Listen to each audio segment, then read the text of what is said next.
बिस्मिल्लाहिर्रहमानिर्रहीम।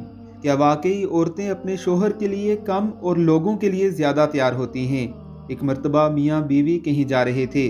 बीवी ने हस्बे मामूल नोक पलक सवारी हुई थी। टैक्सी के इंतज़ार में खड़े थे। इतने में टैक्सी आई और वो उसमें बैठ गए। कुछ देर बाद टैक्सी ड्राइवर ने कहा कि अपनी वाइफ से कहें कि लिपस्टिक का शेड मिटा दें, मुझे अच्छा नहीं लग रहा। ये सुनते ही शोहर ने गुस्से से ड्राइवर का गिरेबान पकड़ा और बोला, तुम्हारी हिम्मत कैसे हुई जो तूने ये बात बोली? ड्राइवर ने मुस्कुराते हुए कहा, भाई अगर ये आपके लिए सजी संवरी होती तो घर में सजती, ये तो रास्ते के लिए तैयार हुई हैं। रास्ते की हर चीज़ पर तनकीद और पसंदीदगी का इख्तियार हर शख्स को है। मर्द का गुस्सा जाग की तरह बैठ गया और रुमाल निकाल कर बीवी को दिया और कहा कि लिपस्टिक साफ कर लो।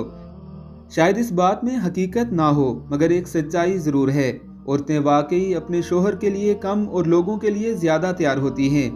किसी तकरीब में जाना हो तो घंटों सैलून में लगा देती हैं, मगर शोहर के आने का वक्त हो तो कभी उनके लिए तैयार नहीं होती, साफ कपड़े भी नहीं बदलती, सुबह से शाम तक एक ही लिबास में घूमती हैं, सर जाड़ मुंह फाड़।